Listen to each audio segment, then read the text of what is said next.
Banwari Lal Sharma is a happy man. He and his family are celebrating the marriage of his oldest daughter.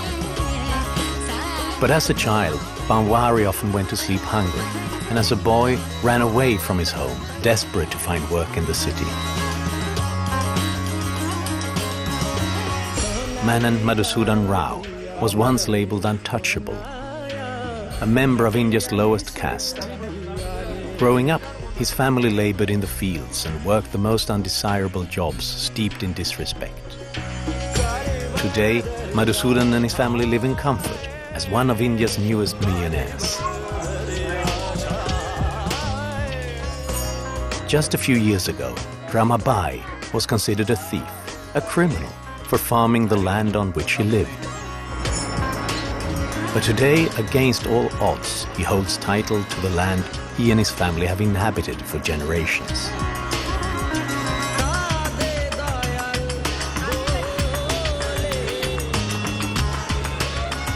Across India, people like Banwari, Madhusudan, Rama, and millions of others are leading lives in striking contrast to their childhoods. After centuries of deprivation, under a crushing system of caste and corruption that condemned millions to poverty, India is awakening.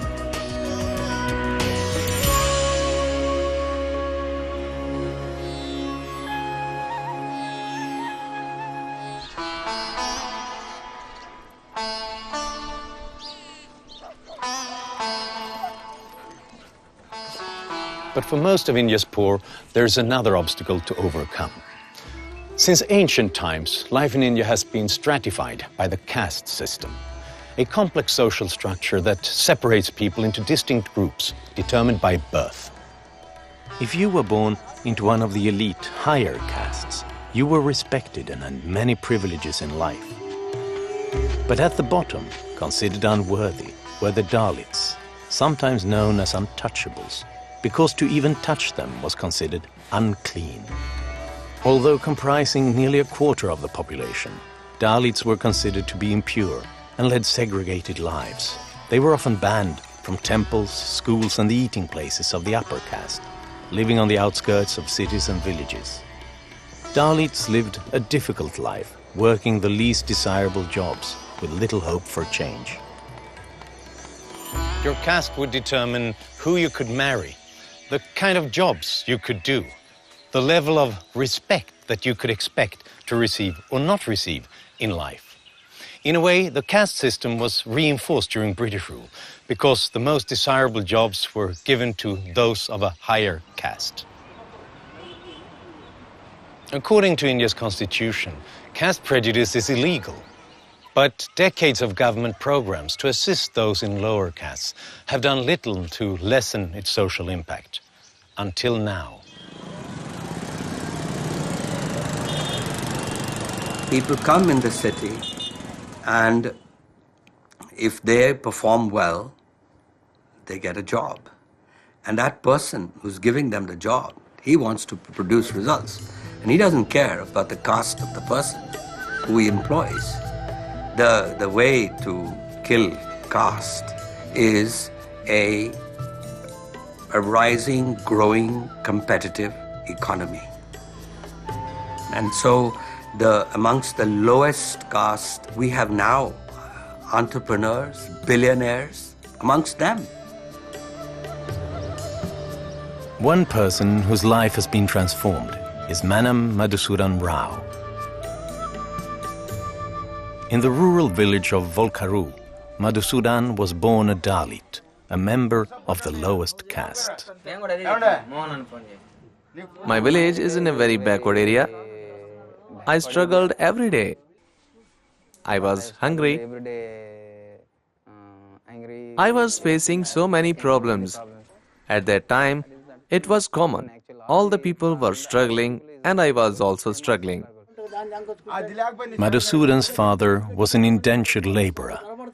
As a Dalit, his role in life had been passed down to him from generation to generation. A life of very hard labour was the only way to support his 8 children. Those days we worked very hard and struggled a lot. Brick carrying work, mud digging and loading work, cultivation work. I did harvesting, paddy threshing, grazing of animals like this, all kinds of work. Madhusudan's parents hoped that education might break their family's plight. And so his mother and older sisters also went to work miles away from home so that he and his brother could attend school. My mother was also a daily wage farmer. Every day she traveled around 12 kilometers by walking and then back again 12 kilometers.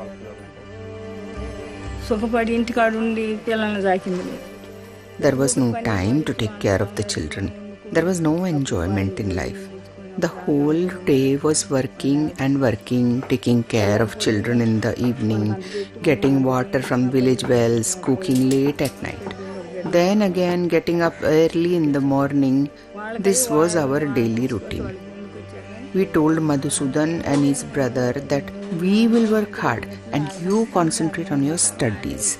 We wanted our children to not suffer like us. I wanted them to study with the hope that at least they might be happy in life. My father and my mother and my sisters and brothers were all working at that time. Otherwise, I wouldn't have been able to succeed at school. He continued his education and graduated with a degree in mechanical engineering. Any caste discrimination was officially illegal. And to counteract discrimination, the government designed a quota system intended to allow members of the lowest caste access to education and government jobs. But the system did not achieve its goal, and only a small number are able to break into the system. Nonetheless, after graduation, Madhusudan's family hoped he might be able to get a low-level government job. But the prospects for a young Dalit in a rural village are slim. So he moved to the city of Hyderabad to live with his newly married sister and her husband. When he arrived, he was shocked to see the simple makeshift shack in which they lived. But crude as it was, they opened their home to him and his brother. I was staying at my sister's house and searching for a job. For a long time I was searching, but nobody gave me a job. In the late 1990s, India's telecommunication networks were exploding, and the demand for workers was enormous. One day, overhearing a contractor scolding an employee for failing to supply enough workers, Madhusudan saw his opportunity. He introduced himself and offered to bring 25 workers by 10 o'clock that night to dig trenches for communication cables. He went home and convinced his sister to loan him what little money she had. Then he hired a mini-truck and went to a village outside of town to recruit over 45 workers who knew of him and trusted that he would be a fair employer.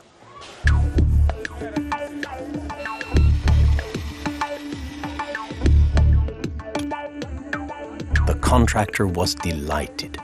The workers were paid immediately, and Madhusudan turned a substantial profit, earning more money in one day than he had ever seen in his life. His entrepreneurial passion had been ignited, and within months he formed his own labor contracting company. My father and mother, brothers and sisters, they only expected me to get a small job, to settle as a government employee, that type of expectation. But I was not interested in any type of government job. My family was poor, so my target was on a business or some kind of well-paying job. He worked fast and he worked hard, and clients responded, giving him more and more jobs. After his initial success, Madhusudan formed other companies and partnerships, some successful and some not. But he found that there were far more opportunities for a Dalit in the city than back in his rural village. Chandra Shekhar is a childhood friend of Madhusudan from the same village. In villages, soon you will come to know who belongs to which caste, because he will stay here and automatically you come to know that he belongs to a particular caste. In the city, if you move to an apartment, generally your neighbor doesn't know which caste you are, which village you came from. In businesses, at the starting level, there is nobody asking about your caste. But when you begin growing, then they will have a keen interest. Who are you? Where do you come from? How are you growing? Then they will check your whole background. After my business started growing in a big way, then people were asking, who is this person? Why does he have so many projects? At that time, I was facing the caste question. Some other peoples were asking, why is a person from this caste taking such a big project? Nobody from that caste can do this kind of business. But despite questions about his background, Madhusudan forged ahead, eventually founding a major construction firm.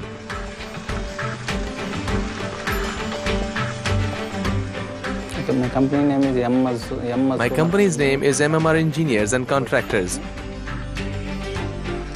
Presently, around 350 people work here. In the main office, around 50 people are working. In the Hyderabad office, around 60. In a Rajahmundry, around 25. When I am hiring employees, I am not seeing any caste. I am seeing if they are talented. I am not choosing any caste. As the business has grown, Madhusudan has been able to return to his village to help make improvements. Thanks to his financial support, his parents now live comfortably, and he's been able to provide opportunities for the rest of his family. More and more, stories like Madhusudan's are becoming common in villages across India. Children leave to find work in the cities, then return to help improve life for those who remain at home.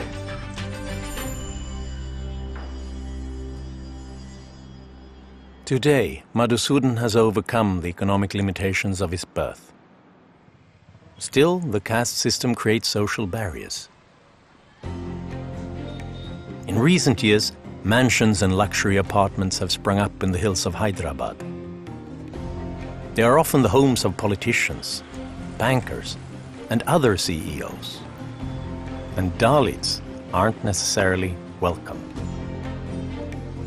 There were very big houses up on the hill in that area, and I am thinking someday this is in my future. One day I was at a party in the Jubilee Hills neighborhood.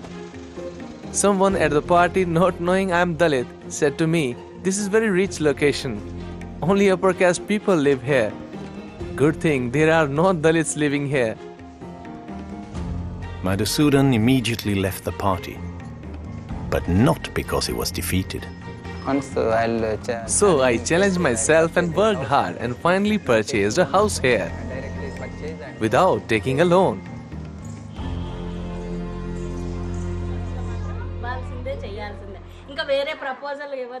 Everyone is very happy. My father, my mother, my wife, my mother-in-law, everybody in my family is very happy.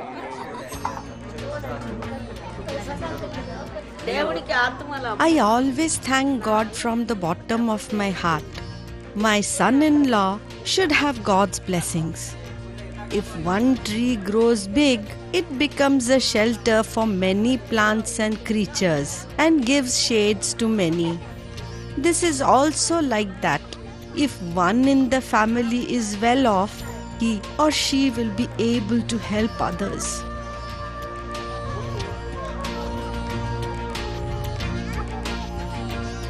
Madhusudan and his wife are raising their children regardless of caste, to live the life that they choose for themselves.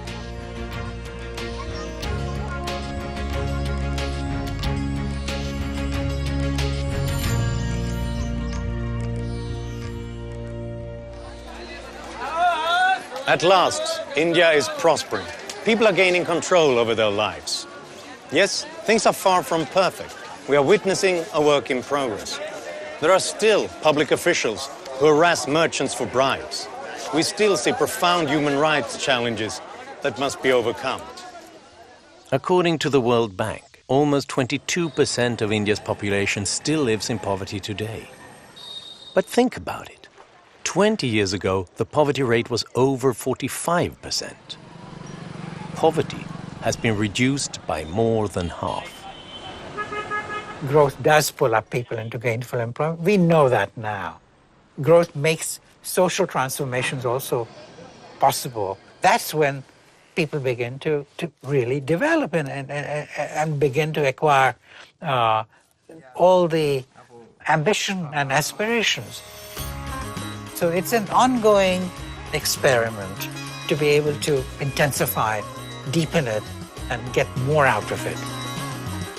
Finally, we had an engine that could actually move.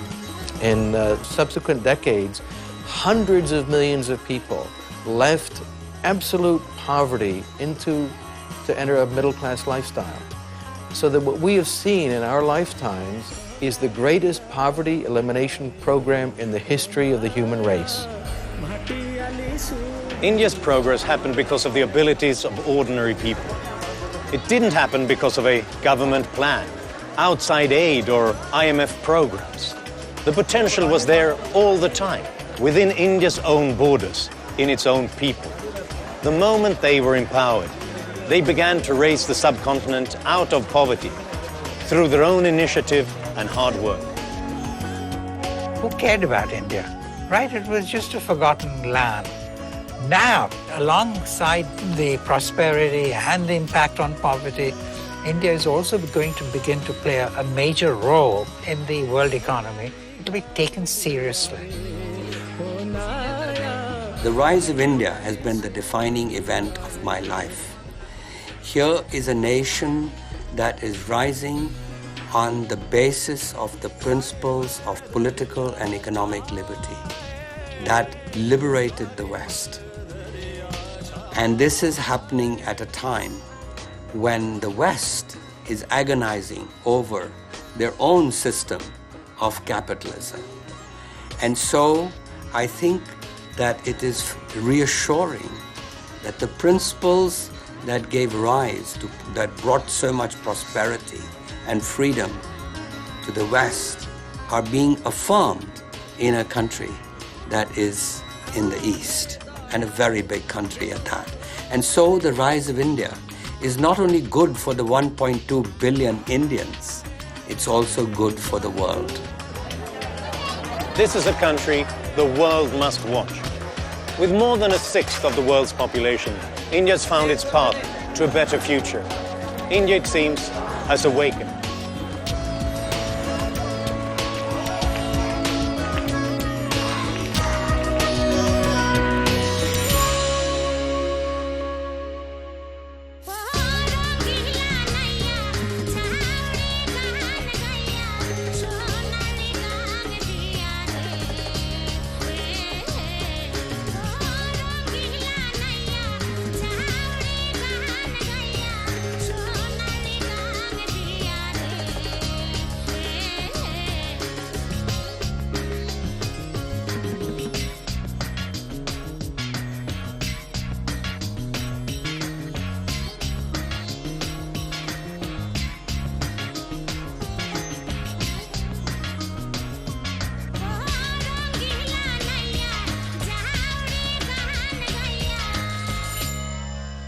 Major funding for this program has been provided by Donald and Paula Smith Family Foundation. Additional funding was provided by Family Mullenkamp Charitable Fund of the Pittsburgh Foundation and Chris and Melody Roofer. India Awakes is available on DVD. For more information or to order a DVD of this program, call 1-800-876-8930 or visit www.freetochoose.net.